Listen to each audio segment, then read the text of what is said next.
Hey guys, I'm trying to get situated here.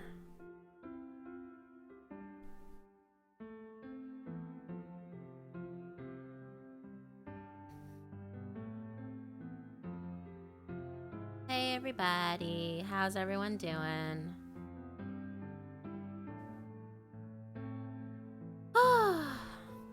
It has been a day. I almost didn't stream today, but I felt bad. I was like, no, I'm gonna actually do it. Because, all the things. Hey, the real Jim Pickens. Hey, Angel, Kevin, UNSC Spartan 2001, Haley Young, Kevin.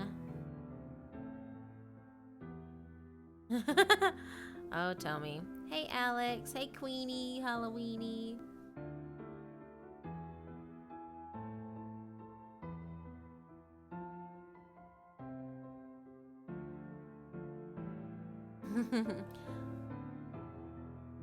Hey, Roger. I hope everyone's having a good day. Hey, Azul Angel. Um, well, I have a few stories that I have planned out. Just gonna get everything situated here. Now I have two options for you guys. I'm either going to, hey, Relaxy, either I'm going to read one story or I'm going to read a story that's a two-parter. So the decision's kind of up to you guys. Now, to be fair warning, the two-parter, it's a little bit longer. It's by C.K. Walker. And then the B is for Ballora is by also one of my favorite no sleep / creepypasta writers, Matt Demersky. So it's really up to you guys what you would like me to read. So I'm you know, it is what it is,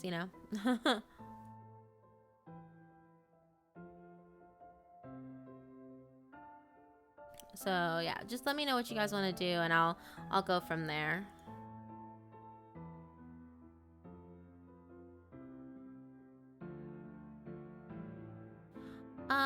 As far as I know, it's a solo show. I don't think.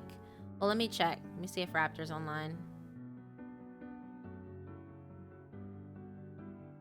He is idle, and Tommy is around. So Yeah, you'll probably be stuck with me since V is at work. yeah, V is at work right now. So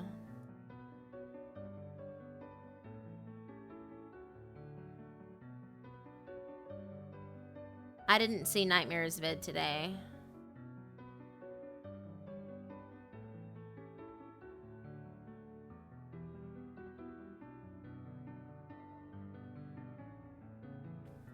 I don't know. I think I saw the 2009 version of Stepfather. That's the guy. The kid in that one was the guy from Gossip Girl, I think. I don't know. That's the one I remember.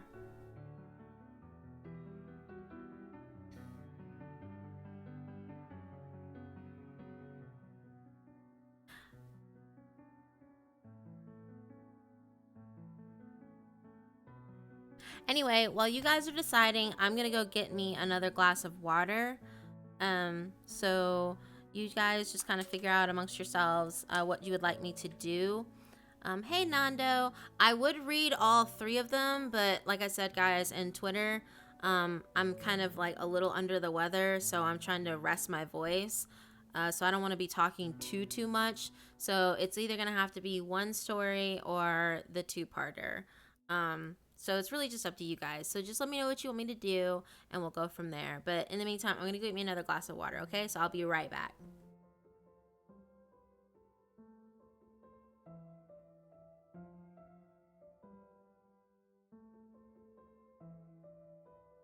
Tell me they said entertain them. Wow. How am I supposed to entertain you exactly? I don't know. That was Queenie's demand. I know she's just like, I need a whip emoji. There needs to be a whip emoji somehow, some way. Hello, Kevin. Queenie, how exactly am I supposed to entertain you? Hi, Sean. Welcome.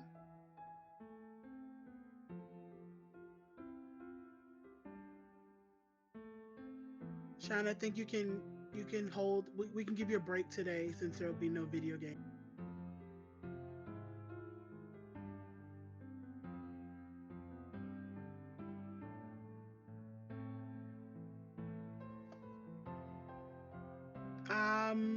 I believe it's called The Things We Hear in the Woods, the two-parter.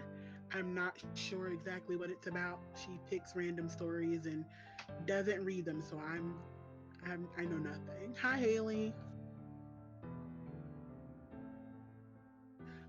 Let's see.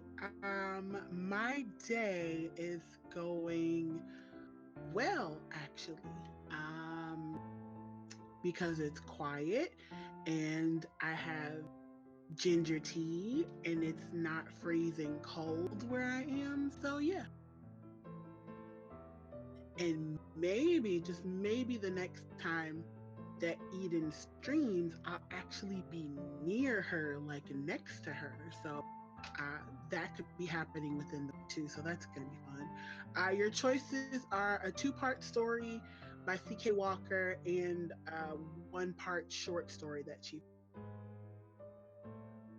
Oh yeah, I she's been playing RDR2 as well. So it's nice to get her to break away from her controller.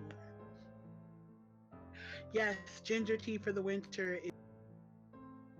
Yes, it's freezing. It's not freezing. I will take that back. It's cold. It's not freezing.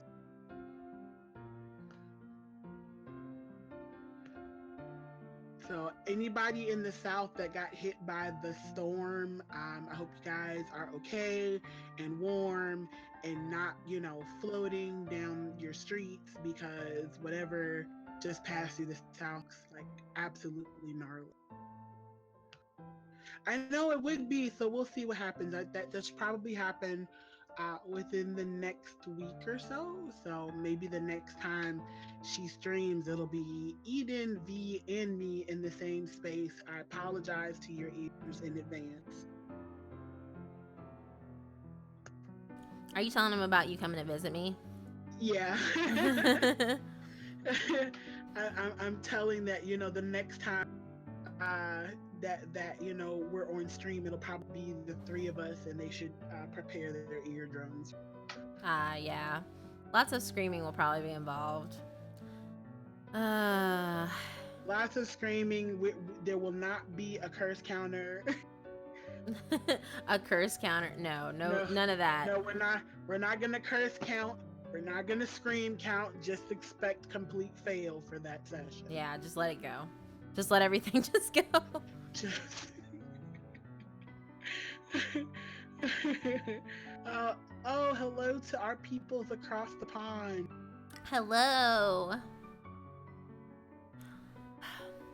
I figured, freaking, Jack the uh, Prespacito. Welcome. It's nice to know you're alive. welcome. I figured that I saw Lucretia on Twitter, like she posted up something 25 minutes ago, so I figured she'd sneak in here. She's the one she wrote the story, Asphyxia. That was specifically, she wrote that story specifically for me, and I narrated it, and it got a lot of really good, reviews, so that's cool. Okay, Jack. V isn't here, so you can hold the frog insult until she gets here. Is she gonna Exactly. be back soon? No, she doesn't get home till like 8:30. Oh, okay. Yeah. Yeah, hold all the frog murder jokes, please. V isn't here to appreciate them. Yep. Or whine about them.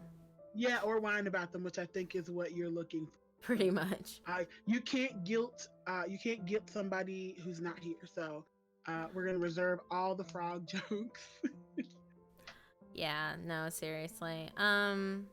Yeah, that was a good story. I really loved Asphyxia. It was really well done. And I had fun, like, putting it all together. Queenie dropping the noodles. We're being asked about this. Well, everyone asks me about that all the time. And here's the thing about that is that, I don't think I'm going to make a Discord anytime soon because if I do, it'll have to be like a closed invite, like only for people who participate in my streams, or only people who like watch my videos, because I don't want to put up an open Discord, because there's always the opportunity that people can come in and just start creating toxic environments, and that's not what we're all about. Everyone who knows me and who is part of my streams and who has been following me all these years, they know that I am not about being in a toxic environment. I don't like that. I don't like the toxicity of people coming in and just flaming and, bashing people. And I don't want the community to, devolve into that. So I'm holding off on a live or on a Discord server until I can get that all squared away. And I know for certain that only, you guys and other participants are only allowed inside. And I also need like moderators and stuff like that for the Discord as well, to ensure that the environment that you guys are exposed to is safe and friendly. And, I don't want you guys, coming into a server where it's just nasty and horrible and just a place that you don't even want to log into. So hi, two geeky gamers, sorry. I'm glad Hi, you're Charles. awake. Hi, Charles. Sorry, I just got back and I'm trying to scroll through and check on my messages. Hi, two geeky gamers. Welcome. As for how I'm feeling, I'm better. I'm in the process of making some tea right now. I'm just drinking some water for the time being. But I'm gonna go. I'll be making tea after I get done streaming. So, I already have some tea waiting. I've been choking down ginger tea since I woke up. All right. So, did you guys decide what you want me to do? I think it looked like everybody was kind of for the two. Okay. If you could explain sort of what the two-parter, like, I don't know if you have a premise. I don't know what this story is about. I don't know what this story is about at all, because you guys know that I don't ever read these stories beforehand. I just kind of pick them because I'm like, oh, that looks really cool. The two-parter is actually by C.K. Walker, who did Baraska and all those other favorite stories that you guys enjoy. And it's called The Things We See in the Woods, and it's a two-part story. The other story is B is for Ballora, and that is a story by Matt Demersky. For those of you who are familiar with his works, he did Psychosis, and he also did, on my channel, stories that I've narrated by him were The Leech. I did I Hate New Year's Eve. I also did The Police Arrested a Man, or also known as Grayson's Testimony or something like that. And I think those are the only 3 that I've done so far. I narrated a couple of his stuff on a live stream before. But yeah, so those are your options.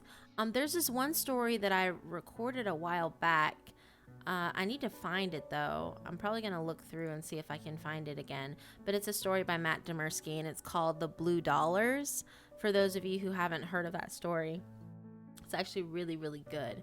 So I've been working on that one and editing it as well.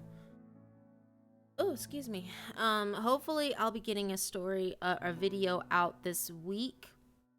I've been working a collaboration with a couple of other narrators, and I'm in the process of trying to get an entire cast and crew for the Baraska series that I want to do. And I've also been script writing for the audio crime thriller that I'm currently writing.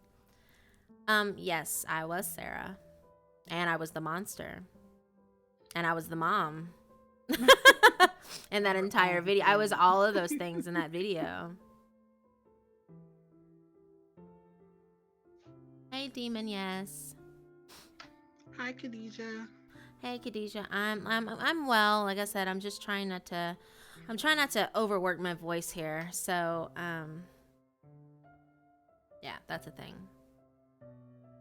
They're asking you what your favorite Kingdom Hearts is. Go. It's Probably gonna be the first one. I always, you know what? It's definitely the first one because that one reinforced my love of Utada Hikaru. So, Mm. um, just simple and clean. Just, I will say that the second one for Passion, like the theme song, just I love them so much. But I want to say the first Kingdom Hearts is probably my favorite. Mm. And as far as what is it, Silent Hill? The favorite horror movie? Silent Hill is your favorite horror?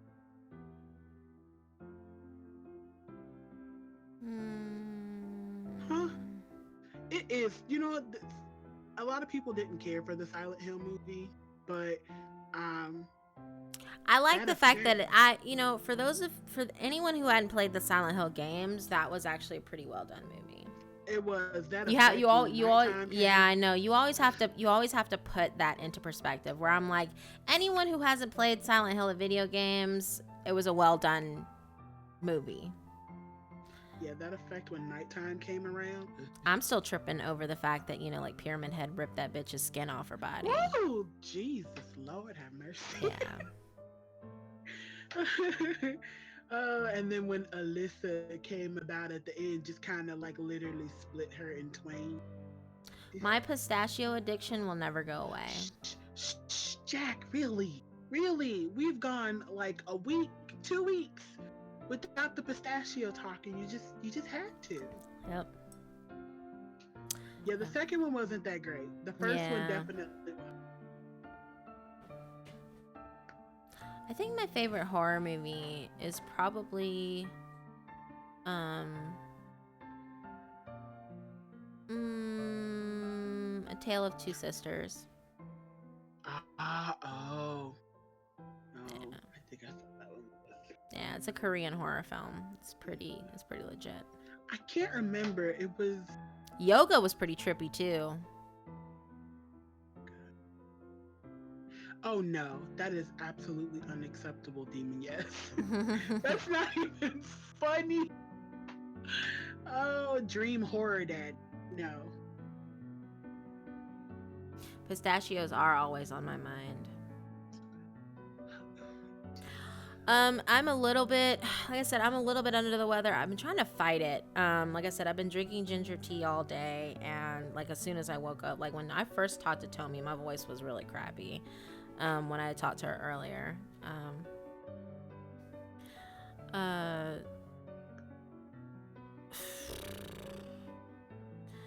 but I'm like I said, I'm drinking a lot of water. I'm drinking a lot of tea, so I'm just, yeah, I'm just trying to trying to get it together here, guys.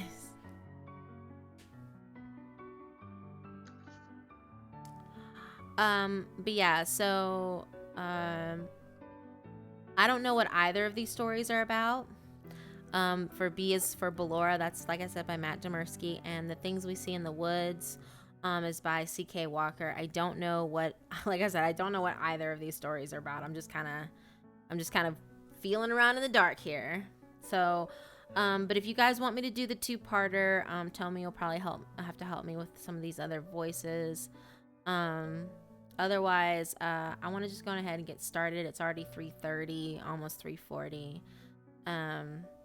And figure I'll end the stream after I get done reading the stories, because I do need to rest my voice because I have work in the morning. So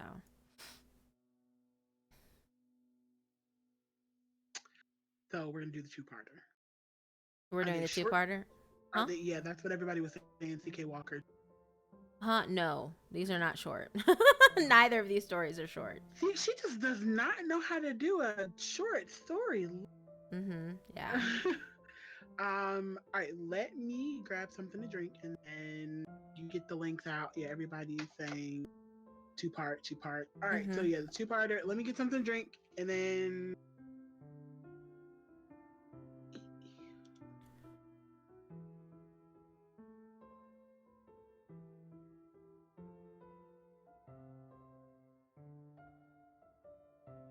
All right. Well, while she's getting something to drink, I'm gonna get my music and stuff together here. But I hope everyone's having a really great day. Um, like I said, I'm trying to fight whatever sickness is trying to hit me. Um, I'm like, no, I don't want it. I don't want it. I don't want it. I don't need it in my life. So that's a whole thing. Just trying to stay better for everyone else's sake, including myself.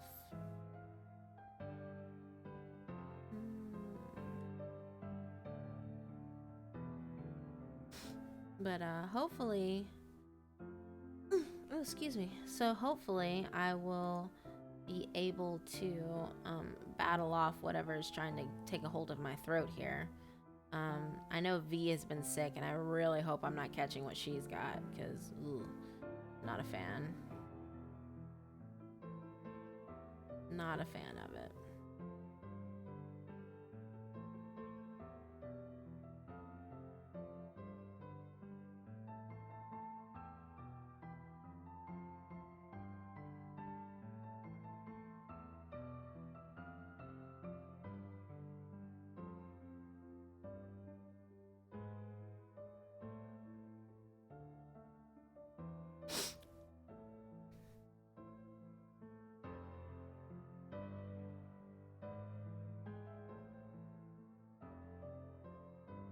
Yay, anti-sickness vibes. Hi, Master Panda. I'm a bad influence. I'm very sorry, guys. I apologize. You guys should be focusing on your work. You know, you can always listen to the live stream after it's done.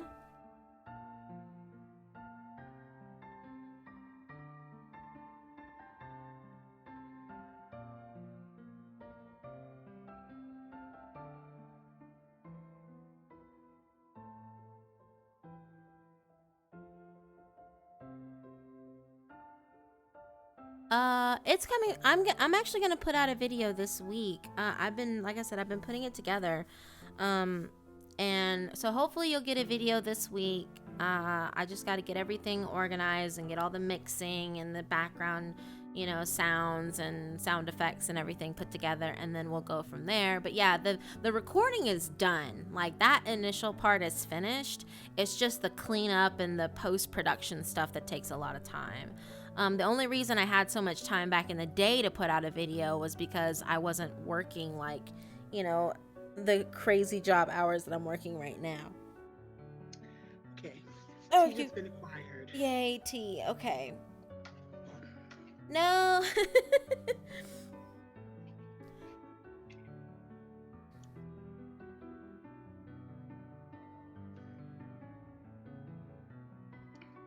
Hi, Omar. Hope you're having a good day.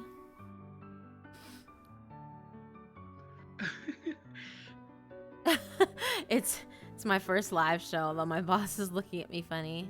I have seen Audition. That movie is fucked up. Like, those two girls are crazy. I'm not gonna spoil anything, but yeah, those bitches be cray. They be cray. All right, so okay. All right, I got my music set up, and everyone's voting for the two-parter. So I will post up the first part for you guys in chat. I'll send you the link here, Tommy. Okay. And let's see. Here you go. Here's the link to the first story.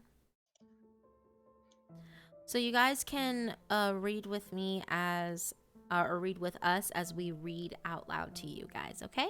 So without further ado, we're gonna get started, and the story is The Things We See in the Woods, Part 1.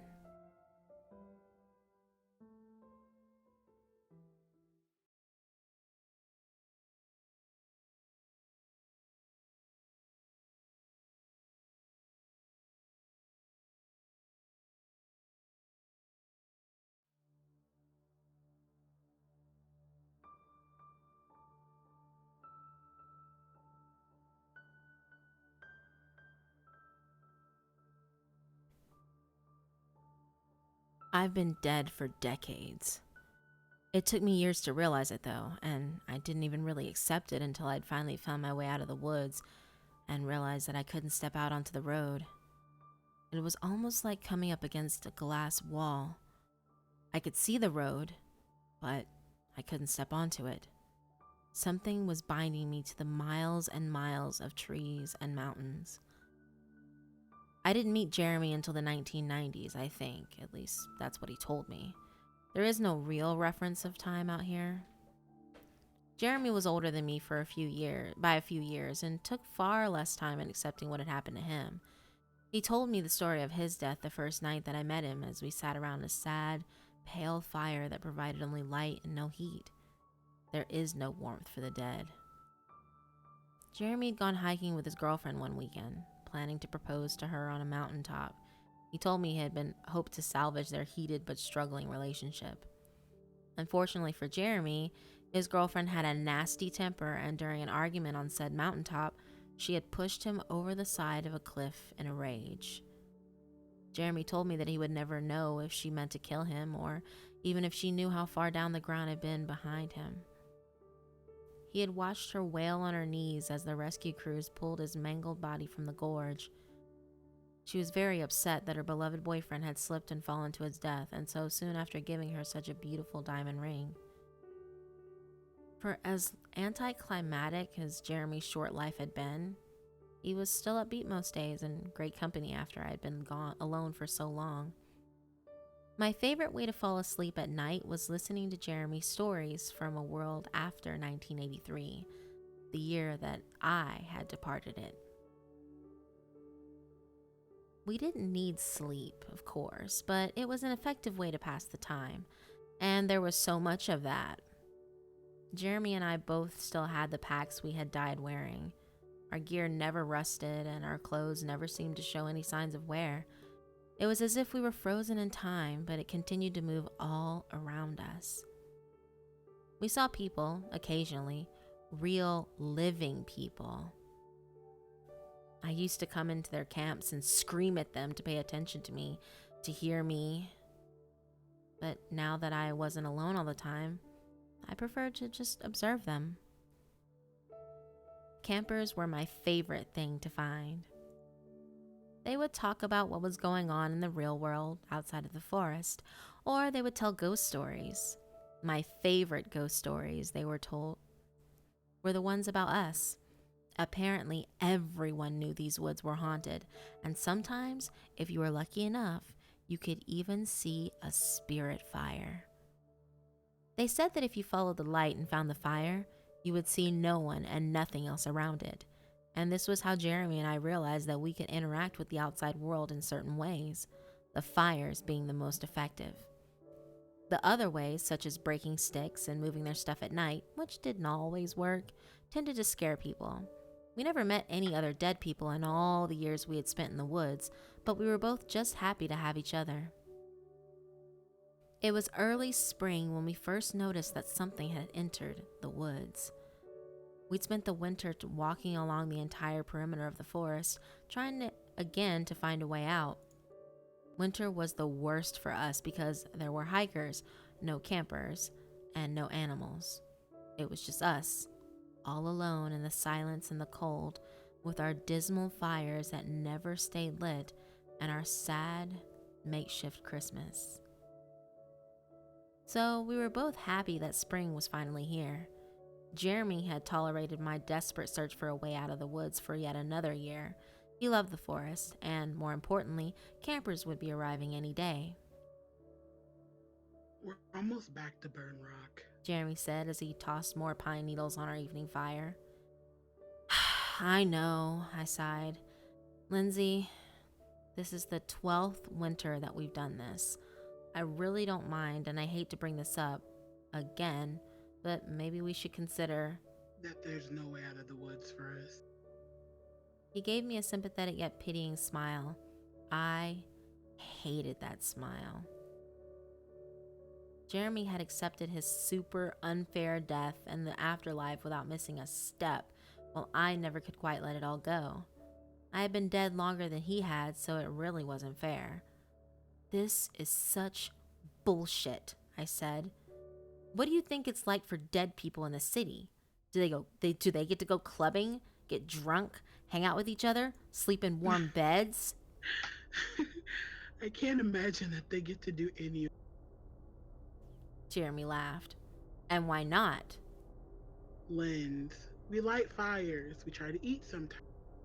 Hell, we even try drinking leftover whiskey we found at the site. Do you ever feel any less cold or hungry or sober than when you died? I pouted. No. We're just, I don't know. We just have to make the best of it. Forever, Jeremy? Are we going to be out here forever? He shrugged. Maybe, but it wouldn't be like this forever. Think about it, Lens. In all likeliness, more people will die out here eventually, which means more company. The city will expand, the government will sell this land to the highest bidding developer, and eventually you'll get your wish and we'll be back in the city. Maybe. I made swirling lines in the dirt with a stick that I'd found. In like 100 years. We just have to entertain ourselves until then. Doing what? We've explored almost every inch of these woods. It's all the same over and over and over. Except for Window Canyon. No, I said Li- fiercely. Lindsay. No. I just don't understand. Of course you don't. It's different for you. Jeremy sighed and then sat down and leaned against his pack. I'm sorry, Lynn. You know what might cheer you up? Let's go down the Red Leaf Road. That's where the campers usually come in this time of year. We could follow some if you want.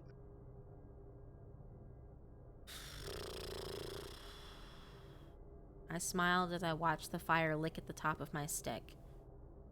That could be fun. I like it when they leave marshmallows. I mean, they taste like nothing, but it's still fun to roast them. Atta girl. Jeremy laughed as he tousled my hair.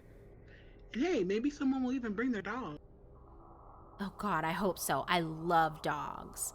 Not only that, but dogs could see us, and the friendly ones even played with us. Do you remember when Our fire went out. It was nothing that could be explained, even by dead people standards. One minute it was tall and healthy, and in the next it was only smoke and embers. What the? How did? I stammered. Jeremy had shot to his feet. There was starlight but no moon that night, so it was hard to see him when he moved. Jeremy, I whispered for no other reason than the moment seemed like a quiet one. Where are you? hang on. As my eyes adjusted to the dark, the shadows being cast by the starlight began to bleed into my vision. Jeremy was on the other side of our camp, watching something in the distance. Whatever he was looking at must have been moving towards us because every few seconds he would take a step back. And then I saw it too. A shadow that moved between the trees, slow and steady and confident. It moved like a floating ghost. Jeremy, I whispered to him and pulled him back down to the ground to sit beside me. He wrapped his arms around me and placed his hand over my mouth. The thing that had entered the woods brought with it an absolute silence as it passed. No wind, no rustling trees, no birds, no crickets, no crackling fire. It passed on our right, walking through the edge of our camp. With my eyes well adjusted now, I noticed that all we could see was its shadow. It walked on long legs, and its head skimmed the highest branches of the trees around us. It did not pause or slow down. After it had gone, taking the dead silence with it, Jeremy removed his hand and stood up to relight the fire. What was that? I asked him as he pulled out the matchbook that always seemed to have matches no matter how many times we tore them away. I don't know. He said, and as the fire sparked up and the light reached his face, I could see the fear and worry etched upon it. Have you ever seen anything like that before? No. I've never seen anything like that. And humans aren't that tall. That was something else. Is it dangerous to us, do you think? Jeremy sat down and propped one elbow on his knee as he chewed on a match between his lips. No, no way. He said thoughtfully. It didn't even look at us. Probably didn't notice us. What is it? What does it want? No idea. He looked at me and shook his head. But it didn't feel particularly. It wasn't not evil, I said. Jeremy laughed nervously and then looked back behind his shoulder where the shadow had gone. There was definitely something negative and wrong about it. Yeah, but not unnatural, you know? It seemed like it almost belonged out here. That's what worries me.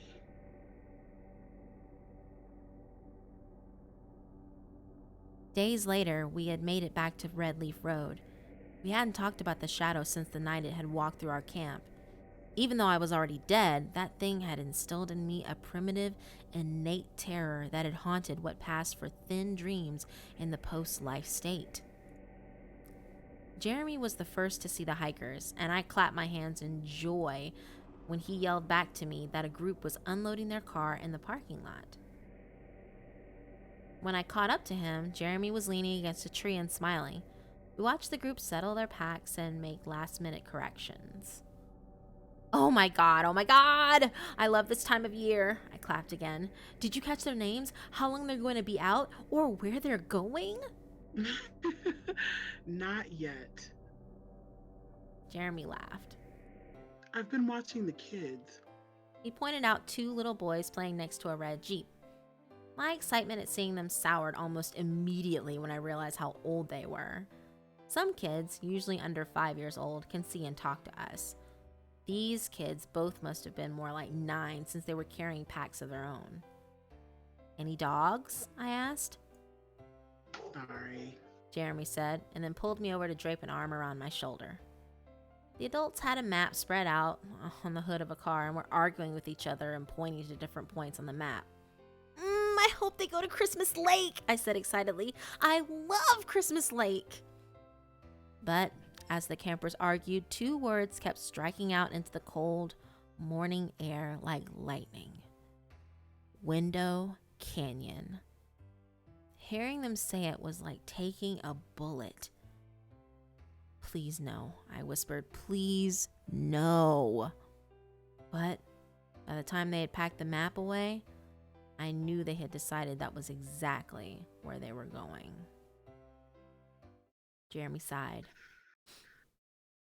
We can follow them until. No, I said quickly. No.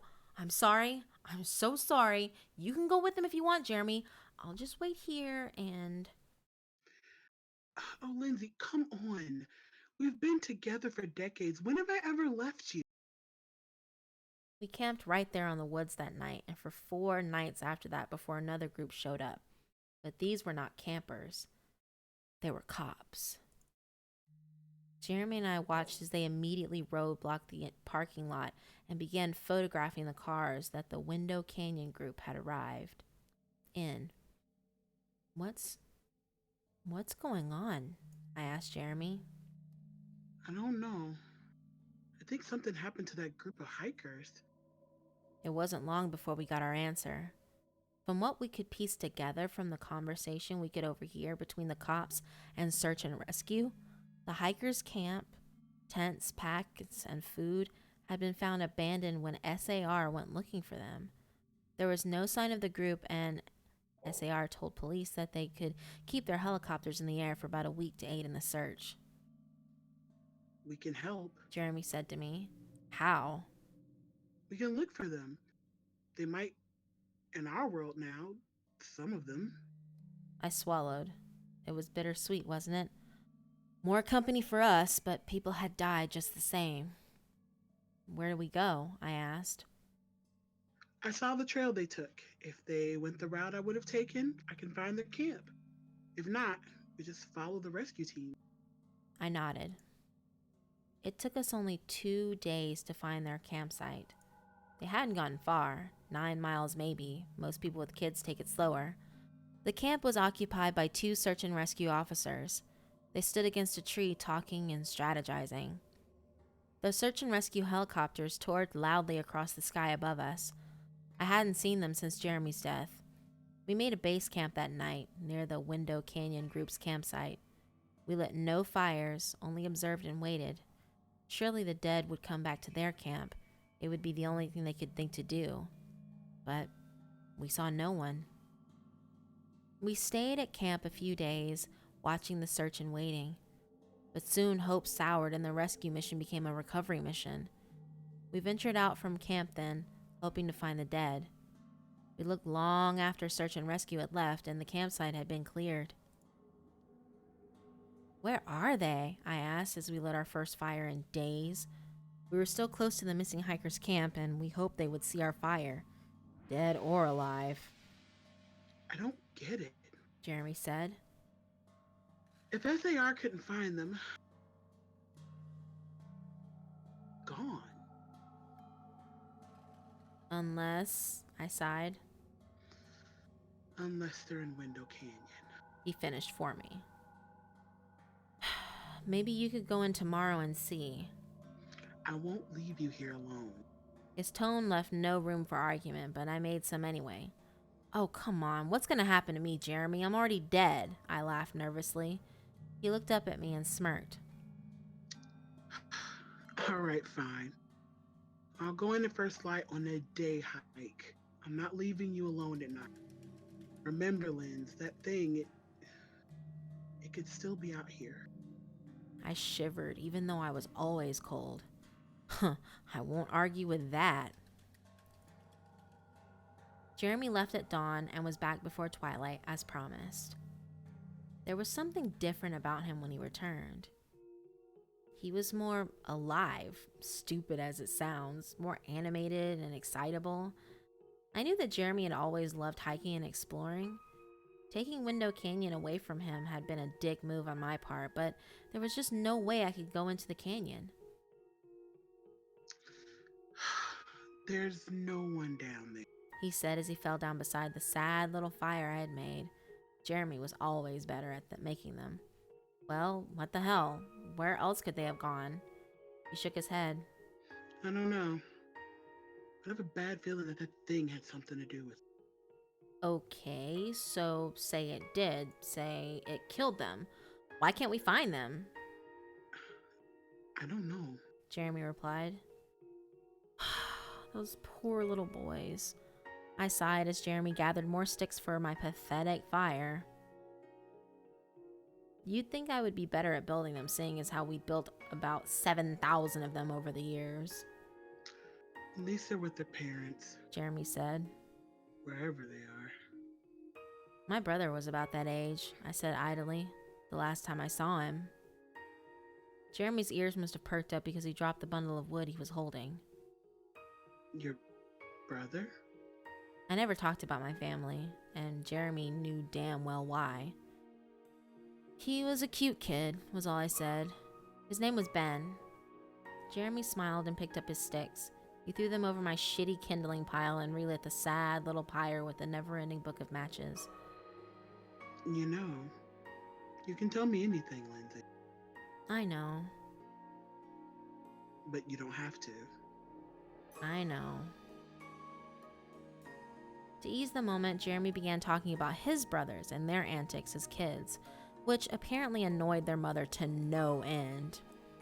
Even though I had heard the stories a million times before, I found my laughter echoing through the empty woods all the same. It happened too fast. In only a breath, just like the first time. But this time, Jeremy seemed more prepared, almost expectant. The fire went out, and in the same moment, Jeremy was beside me, holding me still and pressing his lips to my ear. Shh. I could see it in the distance. The thing walked towards us through the trees, casting a tall shadow upon the trunks and branches. It seemed to move slower than the last time, and the silence that accompanied it lasted longer.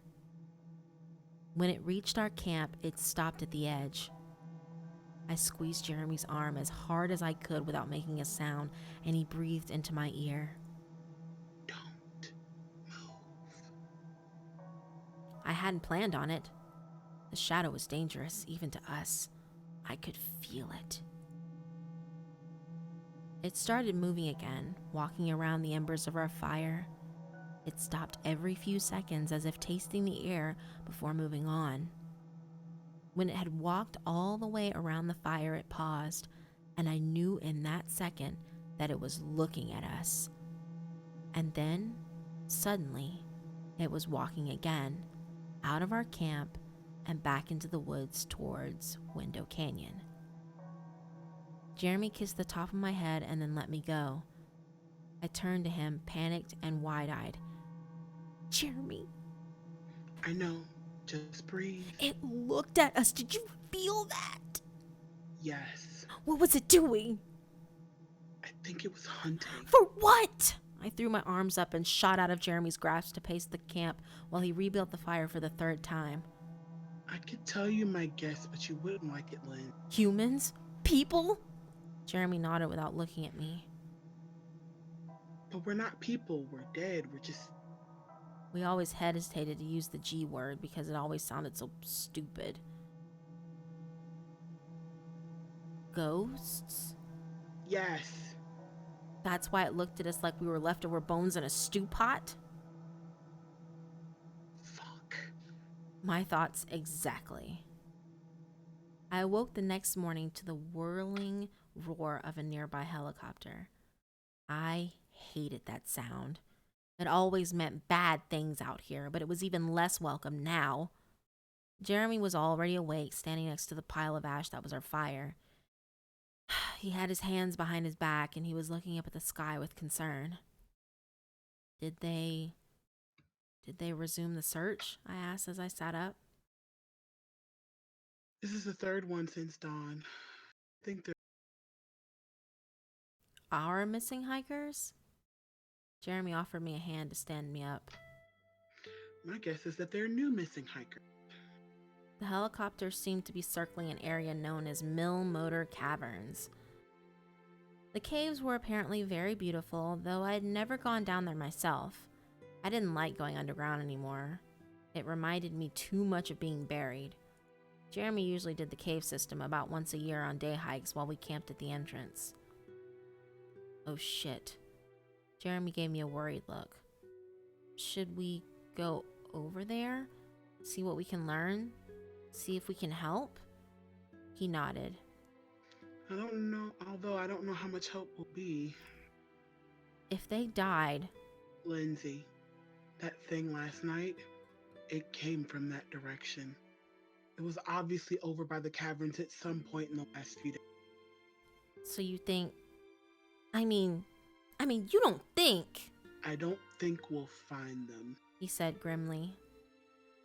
But we have to try, don't we? The new campsite looked exactly like the one outside of Window Canyon. It was abandoned, as if fled abruptly. There were tents, packs, and even food that had clearly been cooked over a fire left behind. I didn't even know there were other people in the woods, I said. We were too busy looking for the Window Canyon group. Jeremy shook his head. Fuck. This can't go on. This time, search and rescue looked longer and harder than they had for the Window Canyon group.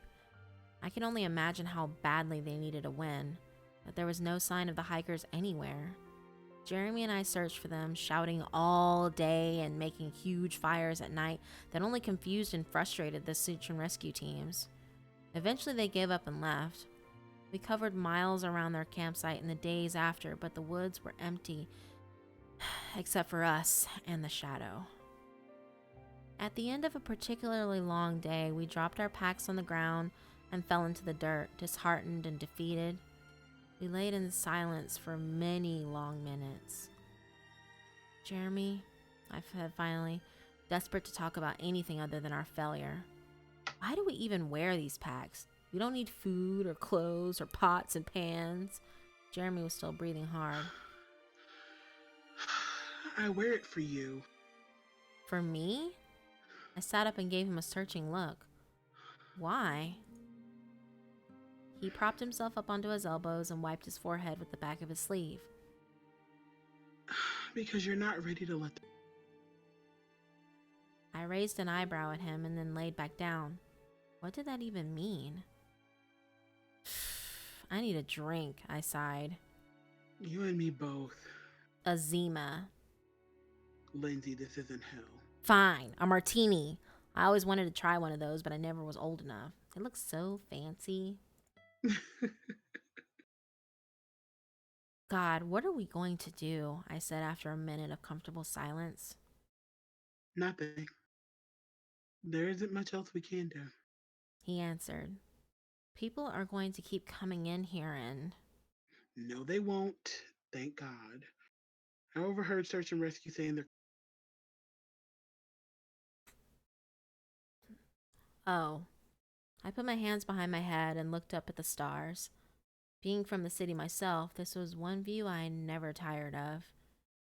Hey, Jeremy, Yeah. you know what I realized today? What?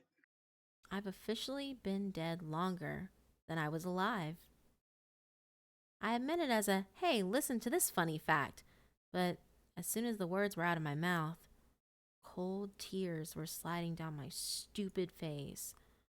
I tried to hide them, but Jeremy knew me too well. He reached out and grabbed my hand and stroked it with his thumb. Hey, it's okay. Hey, at least you weren't murdered. I choked out a surprised laugh. Jeremy always knew how to make things better, usually at the expense of himself. Look, I'm sure that bitch did time, I said, smiling as I wiped the tears off my face. Oh, yeah, I'm sure Miss. Oh, shit, I forgot he had the ring. I better climb down and get it before I go find help. Did lots of time. I sat upright and looked over at him. She did not, he nodded. She sure did. You never told me that before. I was saving it. Jeremy! Look, I could hardly falter. That ring could have paid for a very good defense attorney if she needing one. I wonder what happened to her, I mused, lying back down. She'd be in her 40s now, probably married, kids, living the life. Does it ever bother you? Jeremy was silent for a few moments. It used to. But not anymore? No, because now I have you. He smiled at me. She'll never have anything like you. I smiled back. Should we, build a fire tonight? He shrugged. Sure, if it's nothing else, it's a good phantom. Phantom, huh? I've been thinking of it as like a shadow creature man thing. Your name is more eloquent. He laughed. We decided to build a huge fire because we were both in good spirits and we hoped to draw any wandering lost souls that may be out here. I will be fucking pissed if that soulless demon shadow phantom Creature man thing. Jeremy added, creature man thing puts out this bitchin' fire tonight. Now say the whole thing. Soulless black. Nope. Soulless demon phantom. Nope. Soulless demon shadow creature. Nope. Fuck you, then you do it. Soulless demon shadow phantom creature man. You forgot thing. Damn it. Suddenly we heard voices. They were near our camp and yelling. Hurry up! Don't get too close. Shut the fuck up, Jeff. They were on us before we even realized when they were coming from. 3 people suddenly emerged from the woods, 2 guys and 1 girl. They all looked to be in their 20s and possibly very drunk. Jeremy and I were already standing, backing away from them, even though we knew they couldn't see us. Holy shit, one of the guys said. Look, no fucking gear, no equipment, spirit fire. Spirit fire. The girl squealed. Oh no, I said. No spirit fire. Do we put it out? The other guy asked, or let it burn. I ran at him, but Jeremy caught me around the waist before I got very far. You put my fire out, kid, and I will throw you into the canyon, Relax. Jeremy said.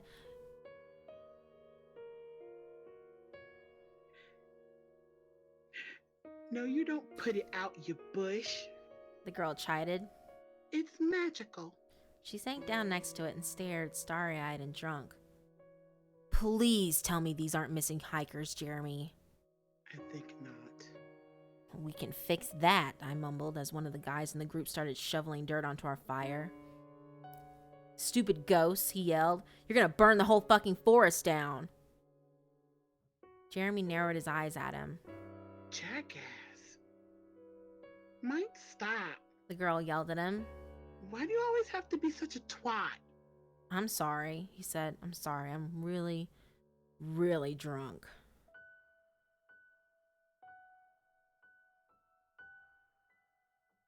Speaking of, said the other guy, we forgot the booze. Camp is so far, the other guy whined. It's not that far, the girl said. Jeremy, why are they out here? I thought you said the woods were closed. They are, but look at them. He gestured. They're idiots. I rubbed my temples. Why headaches were a thing in the afterlife, I would never understand. Ordinarily, I would have been more than a little excited about finding people who wanted to interact with us, but there was a wicked sharp knife in my stomach, tearing my insides apart in fear for them. We have to get them to leave. We can try, Jeremy said. But I don't know that this group is going to be scared by breaking sticks and misplaced packs. Can't we do more than that? He threw up his hands, exasperated. I can't. Can you? I can do plenty, but I never know what they can see on their end and what is only on ours. Jeremy sighed in frustration and ran his hands through his hair. We can start a bunch of fires, spell a word out maybe. Oh, Jeremy, that would take forever. Fuck, I know. Let's leave the spirits to their campfire and head back to camp, the girl said cheerily. I've got rum and coke. Well,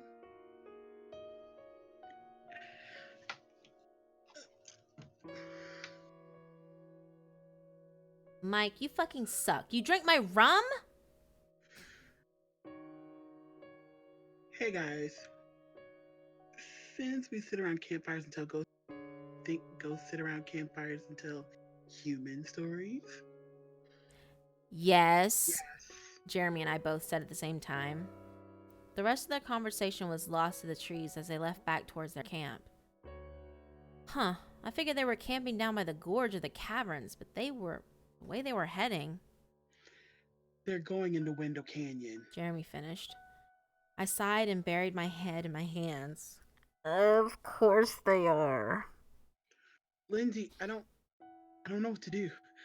I don't know how to get them out of the forest without going to their campsite. And even if I did go back into the canyon, I don't know what to do once I get there.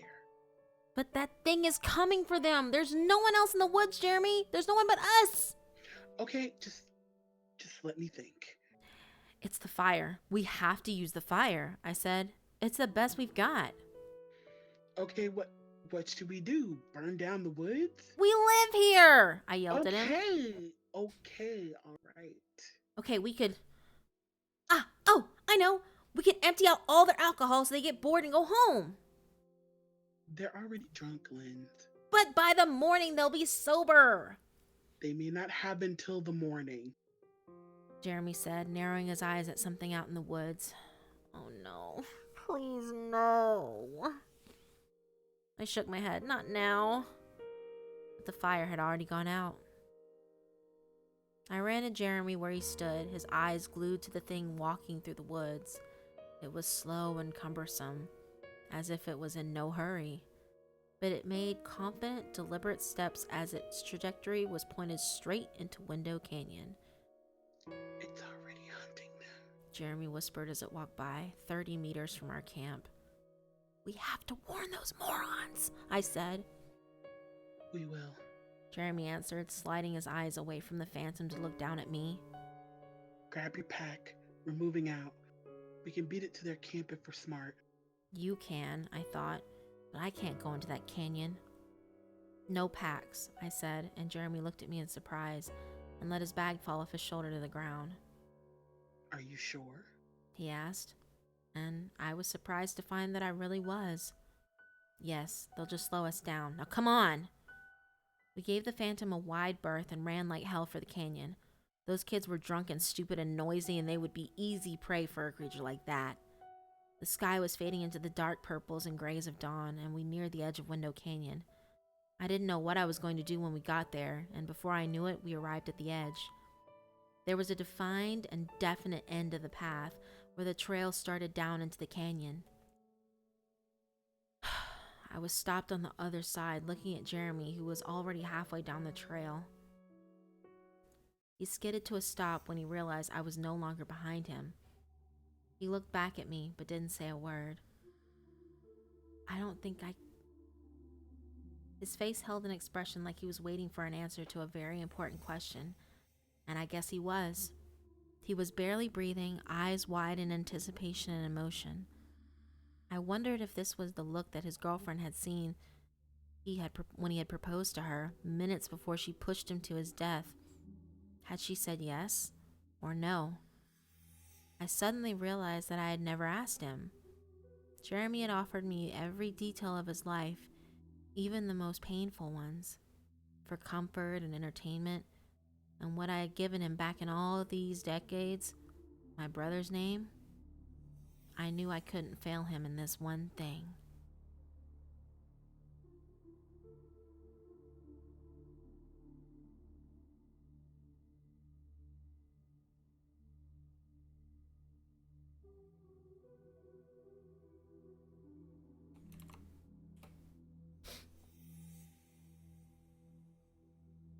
The Things We See in the Woods, Part 2. I had to go with Jeremy. I had to go into the canyon or people were going to die. Perhaps worse than die. Jeremy saw the emotions cross my face, and when he realized I had made a decision, he held out his hand to me. I took it and took my first step into the canyon since I had walked out of it over 30 years before. Stay with me. Don't split up. Don't look. If you see it, Lindsay, don't look. I ran alongside him, wondering where we were going. I wasn't familiar with this part of Window Canyon, and I had no idea where the drunk hikers were camping. In the pale, muddy lightning of the morning sky, I thought I could see smoke rising from the trees down below. It was at least 2 miles away, but I knew it could have been worse, much worse. Window Canyon was sprawling. We didn't speak as we ran, and I tried to look only at the ground and think about anything other than where I was. But it was all I could think about. I had spent the longest days of my life in this canyon, wandering aimlessly through the forest, trying to find a way out of it, a way back to my family. It was just supposed to have been a day hike, a quick tour of the canyon on a beautiful fall morning. I had only left the trail to pee. Everyone stopped for me and waited on the well-worn path as I tried to get far enough away that no one could see me or hear me. I hadn't gone far, not really, but I never found that trail again. They didn't hear my cries and I didn't hear theirs. I walked for miles looking for a trail, any trail at that point. I spent 5 cold nights sleeping under trees. I drank from a creek and gave myself diarrhea. I ate leaves, and then, one night, I laid down under an evergreen, and I didn't get up again. But I did finally find my way out of the canyon. I even found my way back to our campsite at Christmas Lake. But my family was gone. Everyone was gone. The snowfall had started. And I did finally see a search and rescue team looking for me, but they weren't a rescue operation, only recovery, I overheard them say. I followed them to the edge of the canyon every time. They never came out with a body, so I never went back in. The worst and last days of my life were spent in that canyon, and somewhere in here I still remain. I swallowed the sick feeling in my throat. Don't think about it. Stop thinking about it, you idiot. I see them. Jeremy yelled, and I looked up from the trail for the first time. There they are. They were all sitting around their campfire. It was still mostly dark out, but thin rays of dawn were starting to peek through the trees as we rolled slowly toward them. Get out! I started yelling at them, waving my arms in the air. Get out! Get out of here! Lindsay, Jeremy yelled at me. they can't hear you. What do we do? What do we do? I paced around on the edge of their campsite, dry leaves and pine needles crunching under my Converse. They can't hear us. They can't see us. We make fires. We can make fires all over, and they'll see them and freak out. I don't have the matches. What? I'm sorry, I don't know. I may have dropped them or left them with the packs. Jeremy! I know. Suddenly, their fire went out. What the fuck? Asked the kid, who was not Mike. The girl started laughing. You built the shittiest fires ever, Jeff. Maybe we should have just stayed at the spirit fire. No, that's impossible, Jeff said, truly perplexed. Who cares? The kid named Mike asked. It's basically morning anyway. Yeah, but... It's here. Jeremy said behind me. It's coming. I turned around and saw that the thing was indeed coming towards us through the trees. Its shadow was becoming hard to see, and I wondered if it could have been seen at all in the light of day. The canyon around us had gone eerily quiet. I turned to Jeremy to ask him what to do, but he was already running toward the phantom and screaming at it. Hey, you, what the fuck do you want? Get out of here, they're just kids. No older than us, I thought. I saw the creature lift an arm in the shadows and swing it at Jeremy, throwing him 30 yards to the left. Jeremy! I screamed and ran after him as the phantom passed me and walked into the campsite. I found him just as the kids started screaming. Most of their words I couldn't make out, but some were crystal clear. What is that? Mike! What is that? What is that? Mike! Jeremy, I said when I reached him. Jeremy, it's killing them. I was crying as I bent down to pick him up where he'd been thrown. I knew full well that you could still feel pain when you were dead. One of the joys of the afterlife. Lindsay. Jeremy winced as he stumbled to his feet. It's killing them, I cried. I can hear it tearing them apart. Shh. Jeremy pulled me into him and covered my ears with his palms as if I was a child. I placed my hands over his and squeezed my eyes shut. With the absolute silence that accompanied the phantom everywhere it went, the screams and sounds of death were all that we could hear. Suddenly, Jeremy took his hands off my face and yanked me around to run behind him. I noticed immediately that we were running behind the girl and the other kid, Jeff, who seemed to have survived. Mike was not with them. As I ran, I could hear the loud crashing and snapping of branches behind me as the great shadow chased us through the woods, hunting the two hikers that had escaped it. We were running away from our campsite, away from our packs, deeper and deeper into the canyon. There was no way out. Not for the kids, not for us, not for me in 1983 when I become lost back then. The only way out was back the way we came, and there was only death behind us. I suddenly skidded to a halt and pulled Jeremy off the trail.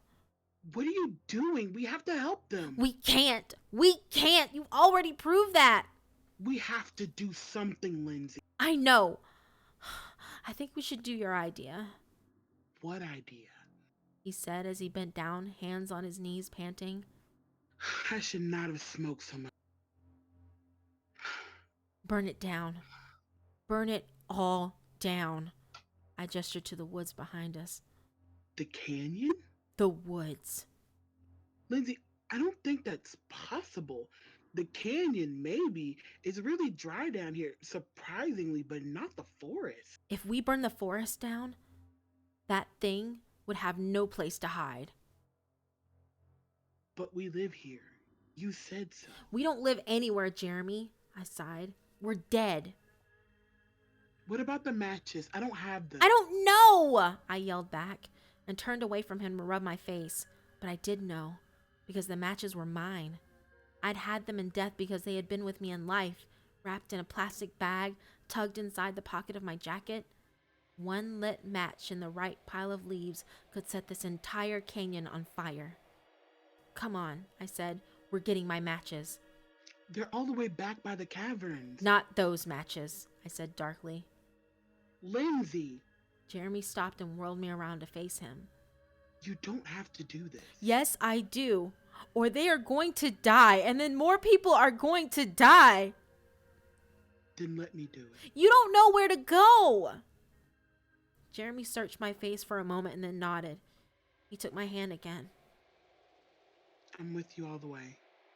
We weren't that far, and I had spent so much time wandering this part of the canyon in the days before my death that I knew the area better than 80. We ran less than 2 miles before we came to a hill, and I pointed down into the underbrush beneath the trees. It's there, I pointed. Down there, under all those leaves probably, maybe even the dirt, maybe even washed away. I choked on my last words. Let me. Jeremy said, No, you don't know. I have to show you, come on. I skidded down the hill and ran into the first tree I could find. Jeremy came up behind me and I pointed to a large pine about 10 feet away. There were no leaves there, only dirt and pine needles. But in between it all, buried underneath, I saw my bright green jacket, the very one I was currently wearing, turn brown and gray from age and the elements. Jeremy took a step toward it, and I stopped him. It had to be me. After all this time, it had to be me. I approached the body and stopped to look at the trees and sky that had been the last thing I had ever seen before I closed my eyes that night. I knelt down and began to brush away the pine needles. The body was just a little bone now, and pieces of my jacket erupted out of the dirt. I scraped away as much as I could, but it was no use. I yanked on the bone as tears rolled down my face, willing it to snap, willing to feel something other than horror and heartache. And then Jeremy was there, gently moving my hands away and digging into the dirt with his own. When it was free, he pulled out the jacket, which still held the old yet undamaged matchbook. I hurried away from the body and Jeremy followed me back up the hill. He opened the matchbook and counted. 15. But this book is not our ever-ending matchbook. You know more about outdoor survival than me. You decide where to throw the matches. Lindsay, if this is going to work, we need to split up. We need to set these fast and in such a way that the blaze end up colliding and feeding each other. Just tell me what to do. As we gained higher and higher ground, Jeremy pointed out 7 areas in the canyon that he wanted me to set fire to. I looked down, and for the first time since I got lost in the canyon in the days before my death, I saw the beauty of it again. Of the river, Pony Rock, the lush green forest. It was a pity we were going to burn it all down. But there was something ugly in these woods, something evil. Jeremy kissed me on my head, squeezed my hand, and told me to meet him at Christmas Lake when I was done.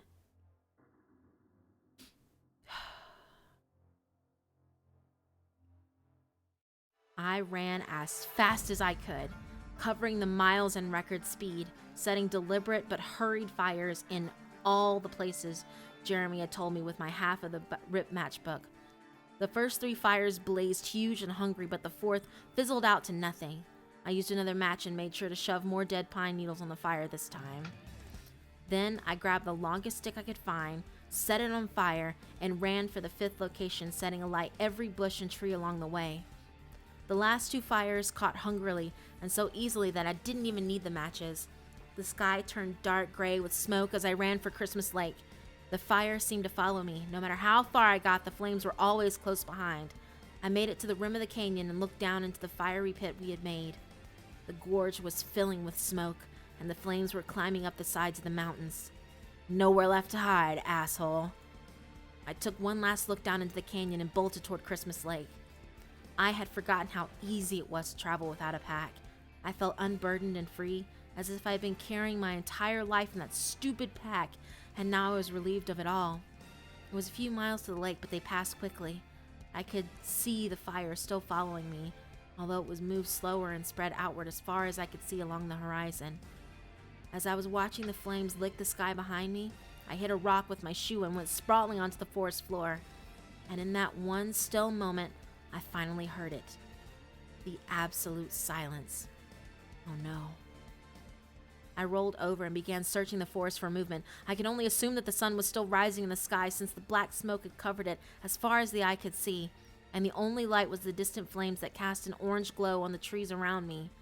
The dancing flames upon the bark made any other movement impossible to see. And then my eyes found it, much closer than I had hoped. The tall outline of the phantom was standing right next to me, and then his arms were reaching out to me, and I was screaming. His long fingers caught me around the middle, and they felt like shards of glass slicing me down to my spine. I screamed louder. I tried to struggle against him, but his sharp fingers only seemed to dig in tighter. The shadow melted into matter, and suddenly I was looking at the great, black, sinewy skin of the giant creature. He moved like he was made of wood, and had no features on his face other than a small, round mouth. Lost. I was lost. I was about to be worse than dead. There would be no Jeremy where I was going. No trees, no lakes, no hated canyons, just oblivion. Or worse. How had it found me? It had been running the other way. Why would it turn to follow me? I was the bone in the empty stew pot. Why not follow the meat in the stew? Maybe because it was fleeing. Maybe it was running away from the fire. Maybe it hated fire, or our fires always went out before it came close, so maybe it more than hated fire. Maybe it feared it. Such a primal creature must have a primal foe. It only seemed to make sense in that moment. When all else fell away, and the only other thing that existed was the crippling pain of the fingers, I found my pocket with a shaking hand and pulled out the matchbook. Please, please work. The creature squeezed even tighter. If that were possible, and his tiny mouth began to sink in on itself like a collapsing star until it was wide enough to fit my body inside.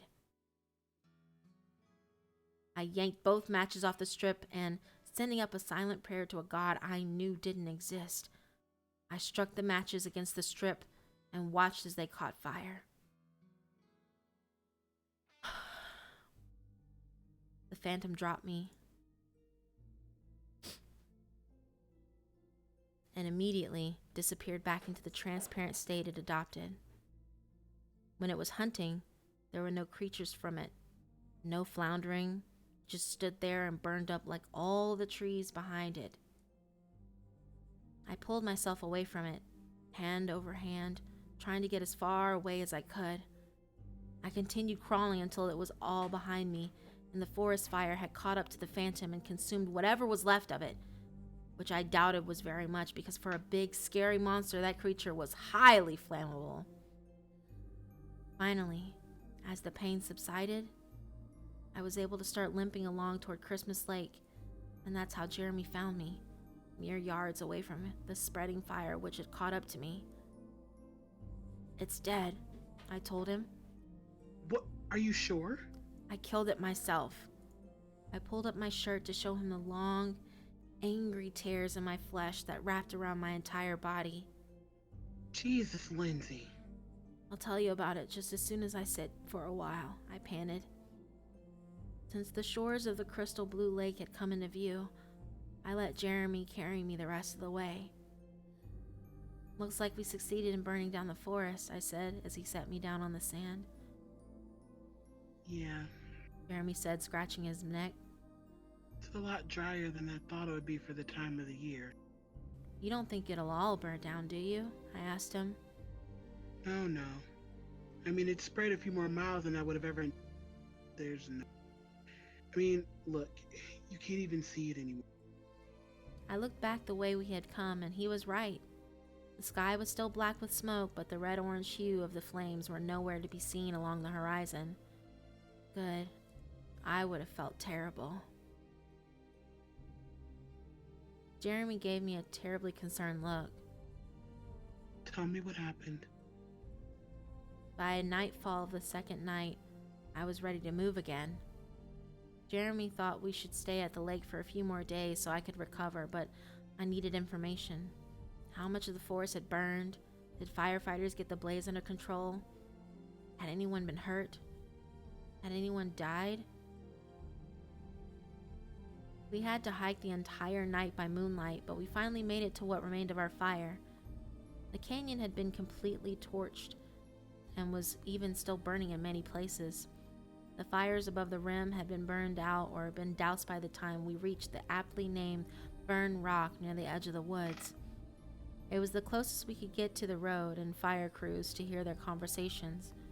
We sat down on the ground on our side of the road and watched them until dawn crept in and morning gave way to noon.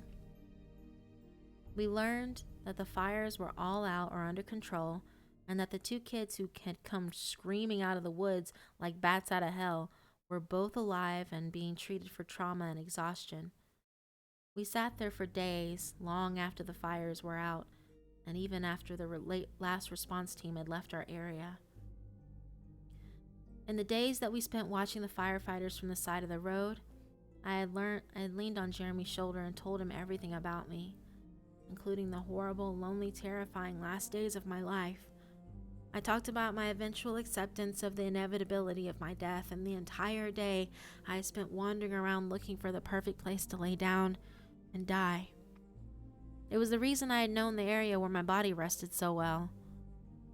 I told him about my family, how I believed they didn't look hard enough, how angry I was when search and rescue only showed up to recover my body so many days after I was already dead. I told him about the years before I had met him, when I wandered around, convinced that I was still alive, looking for a way out, and refusing to go back into the canyon. The only way I knew for sure had a road, because if I went that way, I would find my body and then I would know. And I didn't want to know. But eventually, when no one could see or hear me, it became obvious I could never leave the woods. I began to realize that I was dead, and I was alone. And then I found you, I told Jeremy, giving him a cheeky grin. How lucky for me. He rolled his eyes, but his tone was amused. Should we go try and find our packs? No, I said, digging into the dirt with the toe of my shoe. We don't really use them anyway. So where do you want to head to now? I opened my mouth to tell him that I wanted to step out of this forest and walk back into civilization, of course, but it suddenly really wasn't true anymore. I didn't want to go back to the city, and I didn't want to go home, because there was nothing there for me. Everyone was old, everyone had moved on with their lives, and I didn't have a life, but I felt a strange pull to move on anyway. As I played in the dirt with my shoe, I wondered about the gravel road that lay in front of me. It was still a road, that was to be sure, but what if it was more than that? What if it wasn't just a road for the living? What if it was my road too? I could feel its pull on me even now. I stood up and Jeremy looked at me in surprise before climbing to his feet too. Do you know where we're going? He asked. No, I said, but I think that's okay. Jeremy didn't say anything to that. And then I took the first confident step I had taken since I had stepped off the trail away from my family decades before. And then I was in the road. But it wasn't the dirt and gravel it had been moments before. It was brighter and warmer. I turned to look back at Jeremy with wide eyes, but he was already standing beside me. You knew? Yes. For how long? A long time. He sighed happily and stretched in the warm light. I let the brilliant, soothing warmth sink into me, all the way down to my bones, And for the first time since I could remember, I wasn't cold or hungry. "You could have left me at any time," I said, and it wasn't a question. It made sense, really. Jeremy didn't fight against his fate. Jeremy had understood that there was no longer any place for him in the world. He had accepted his death with the grace and dignity that was as ingrained in his soul as his DNA was in his body. No way. I need a +1 for this. "Is this the other side?" I asked him, laughing. No idea. But it's bright and warm, and I need a drink. "You think there's alcohol there?" I raised an eyebrow and smiled. I can smell the mojitos. "Hopefully no hangovers, though." Not where we're going, sweetheart. I looked back at the forest that had been our home for so long. It looked so small now. The trees were swaying in the wind as if bidding farewell to their longest residents. I wonder if I would miss them. Are you ready? Jeremy asked, and he offered me an outstretched hand. And I was.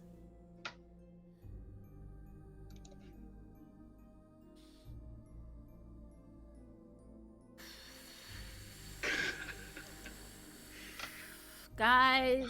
Oh my god. Oh Blow my your nose. god. Oh Shut my up. God. Leave me alone. Let me cry. Cry your tears, baby. It's okay. It was so good. They're leaking. Oh my god. Huh? I said you're making everybody cry.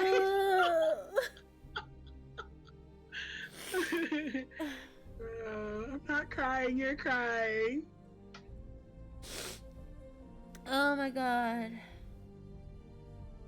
That was not fair.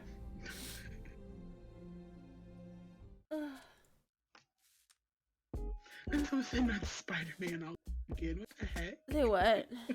I said someone said not Spider-Man all over again. Oh my god, I'm crying. It's okay. Just breathe. It's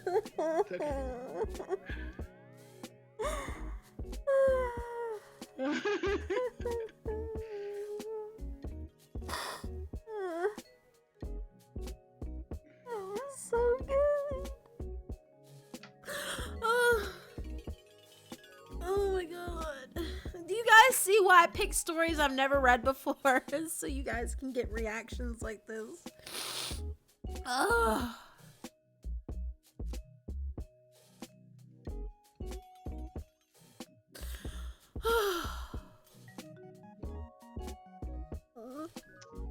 Moisturizing your eyelids. That's a good way to put it, Haley. Sorry guys, you're gonna have to give me a minute. Still recovering. Oh, that was so good. Stop.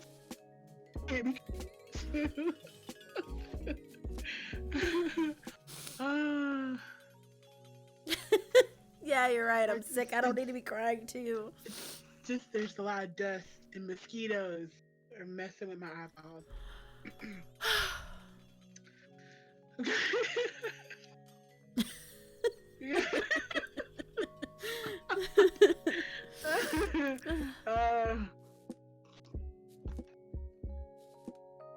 Oh my god, y'all.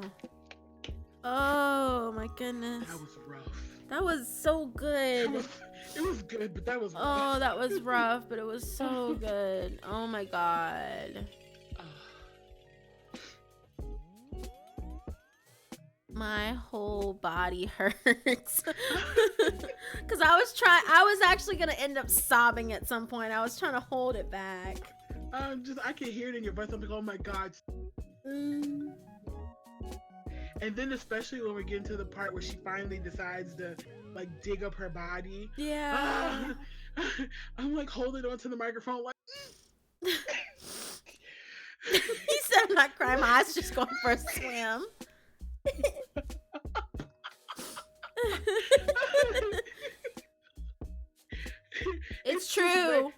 It's raining true. underneath my eyelid.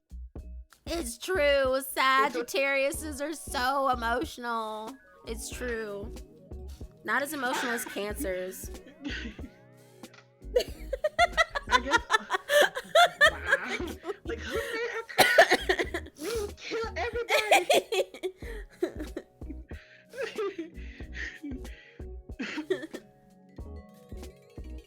I guess my cold Scorpio heart just won't allow for tears. Whatever. Wow. Whatever. You got choked up. I get wrapped up in my stories. Okay, I can't help it. Look, I am not judging at all. Ryan's just like, hey, I'm a Cancer. It's true. It's not creepy. There were some creepy moments, but it wasn't like creepy. super scary. Like it was just unsettling, the thing in the woods, you know? But I love, like, I just Wow. my sign is a bag of trash.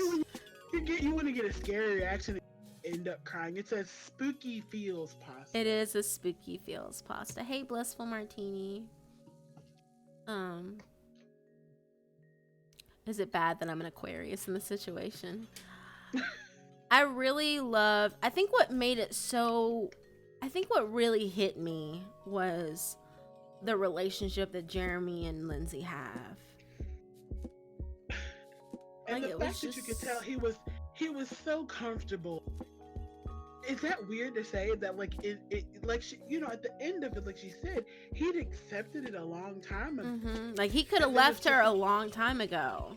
And, like, you know, she said, like, you know, she didn't want to go to that canyon, and he held on to the packs because he knew she wasn't ready. Like, literally everything he's doing was to keep her comfortable. So, yeah. Scary story time should be changed to crying story time. Listen, guys, I didn't know the story was gonna end like that, okay? I just picked a story because it was upvoted really high, and it's CK Walker, so you know it was gonna be good. And so I was like, okay, cool. And then I'm reading it, and I'm like, what in the actual fuck is happening? And then I get all emotional, and I can't.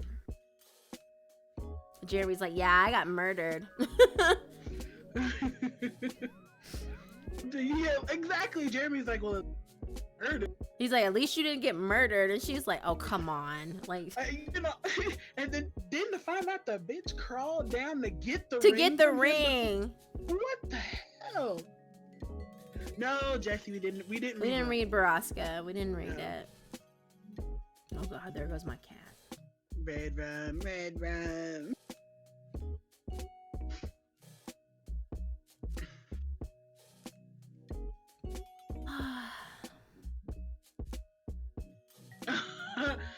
Apparently you were overdue. You know, you're probably right. I probably was overdue for a good cry. Sean was like, basically the universe said, you need to just release all this pent up sadness within you here. Yeah, that's what happened. First Minxie gets consumed by the internet, then we get consumed by Eden's tears. I'm sorry, guys. I just get emotional when I read. You guys know this about me. He said I would so hunt that bitch down that took the ring for 30 damn years. Apparently my tears purify us all. Oh, nice. It's nice to know that you have a secret power. I do. Although that sucks that my tears are what have to purify you guys. Crying is tired. Hey, Spooky Noodles. Crying wears you out, let me tell you. It is my inner sadness from lack of pistachios. I don't have any pistachios around me right now. Ah, you guys, come on. It's my lack of pistachios. There's none in here. This is not a pistachio-based sadness. It is. A good cry is like an orgasm cry. What? I mean, then I guess we're all squirters, huh? Yeah, ooh. We went there? Thank God my channel's... Good thing my channel's, like, not for children.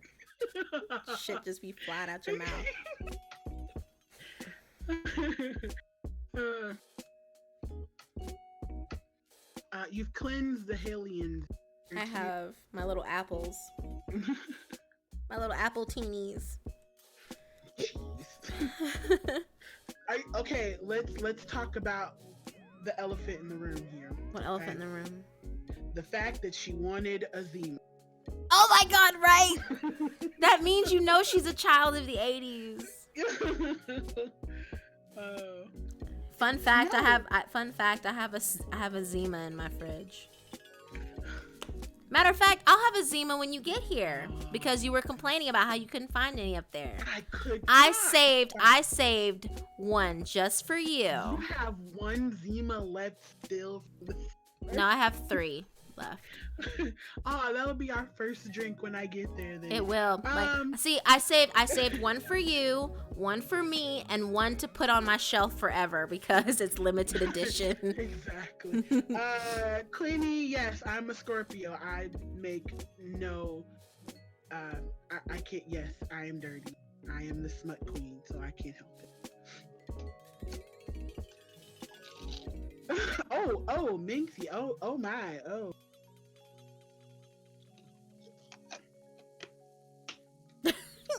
Anyone want some oranges? Those look like lemons.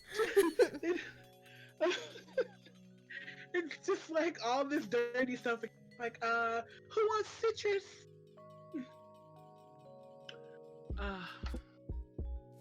Yeah, they had the Zima. Yeah, the Zima actually came out. It was released at the beginning of the summer. Mm-hmm. At the beginning of the summer for a limited time, and Eden was going, "Oh my God, I've been drinking Zimas, and I've been, where I am looking for Zimas and couldn't find a single one." Yeah, so I told her I'd save her one whenever she came to visit, but like we didn't think she'd be visiting so soon. Because I figured, because like they come out every summer because it's like a summer drink or whatever, and I think it's not even gonna lie, I think it's an homage to Kai Parker from the Vampire Diaries. Not gonna lie, I really think so. Are we gonna start? No, we're not gonna start that. You guys don't want to. No, we're not gonna bring up my flaming trash bin in this stream. Oh, if only you guys understood power of the trash bin.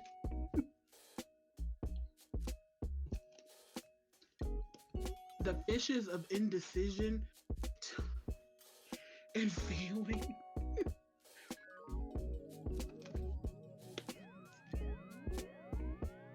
Am I the only Scorpio in here? I doubt it.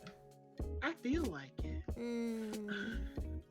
See, I've seen everything but Scorpio. My dad. See, I have a. Let's see. According to my natal chart, I am a Sagittarius. It's my sun sign, right? That's a sun sign, right? Yeah. And my moon is an Aries. Yeah, I'm a Scorpio with a Leo rising.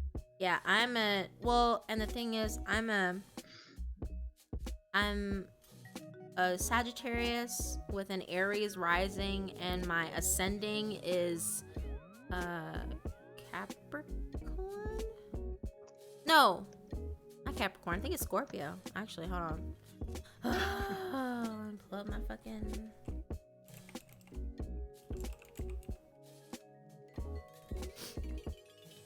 Gotta find this stuff. Back.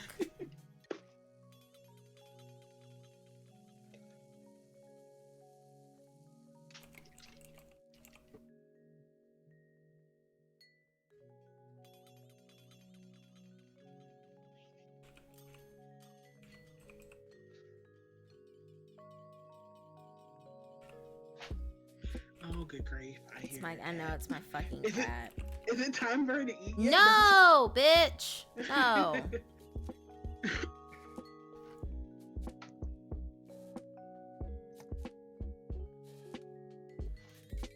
Okay, so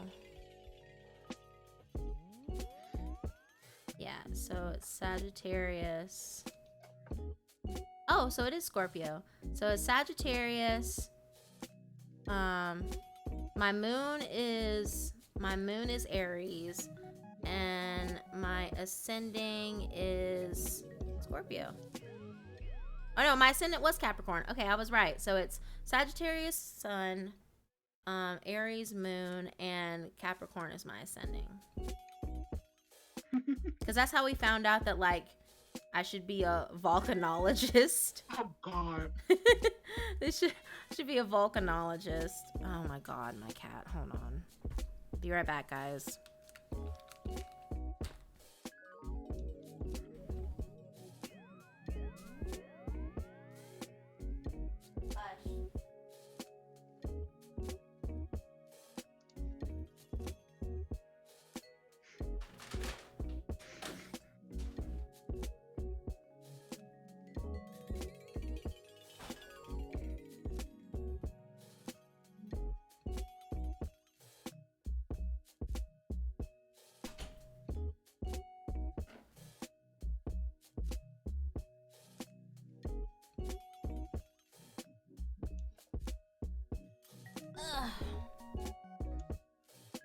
Okay, I have returned.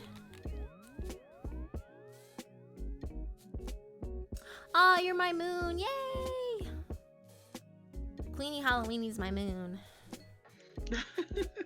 Yeah, I'm a Sagittarius sun, Aries moon, Capricorn ascendant, according to this natal thing that I just looked at.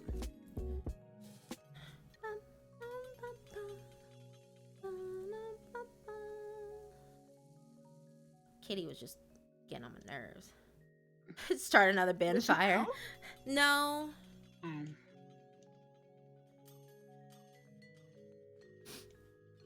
Everyone low-key thinks I'm a robot. How am I a robot? I totally just sobbed my eyes out. Like, you just heard her cry. You heard her emotion. How dare. Aww, Queenie orbits me. Yay!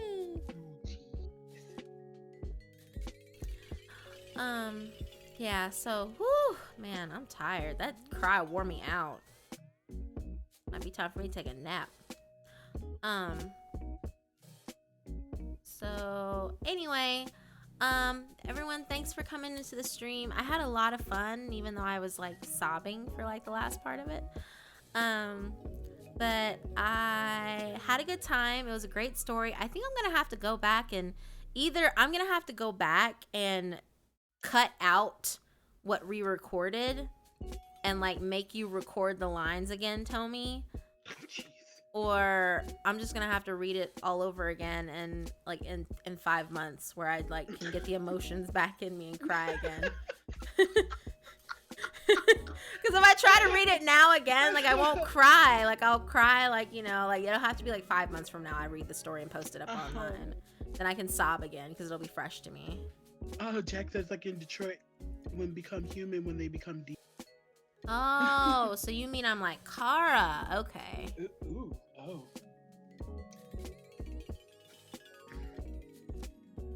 I feel good after a cry. I just need to like I just need to unwind. Huh? Kevin said she was programmed to cry. I was programmed to cry. Wow. All right, kitten. Thanks for joining us today. Oh. Thanks for stopping by. I'm gonna be with you for almost a week. You better crack the whip and get all these lines out of me next week. Sheesh. Yeah, I probably will, especially since you'll be recording on my equipment. Yeah, and you have better equipment, so. Yeah. All right, guys. Well, thanks for stopping by. I had a really good time. You guys cheered me up. The story made me cry, laugh. You guys made me laugh, and I hope I get better as well. Like I said, I should be on the mend. I just need to relax and just kind of, you know, unwind for a spell. But yeah. So, fun fact. Next time I'll be streaming. I don't know. It might be sometime next week. V and I will be playing more of the Cat Lady. And then Tommy will be here on Friday. And then we'll have the weekend. So as far as like officially what time I'll be streaming, it might be like sometime next week or sometime this week, maybe Wednesday or Thursday, probably Wednesday. And then I don't know exactly what time though on Wednesday, but we'll definitely be streaming Saturday, I would say Friday, but I want to kind of give Tommy time to just kind of just chill out and relax and unwind. We don't need to be all crowded in front of the computer and stuff when she first gets here. So Just like get on get right on now. right now. No, we're Let's not gonna do you guys. that. Yes, Tommy will be in HD. Like I said, your ears. You know what? Jack with this frog murder. Uh, oh Oh my my god. gosh.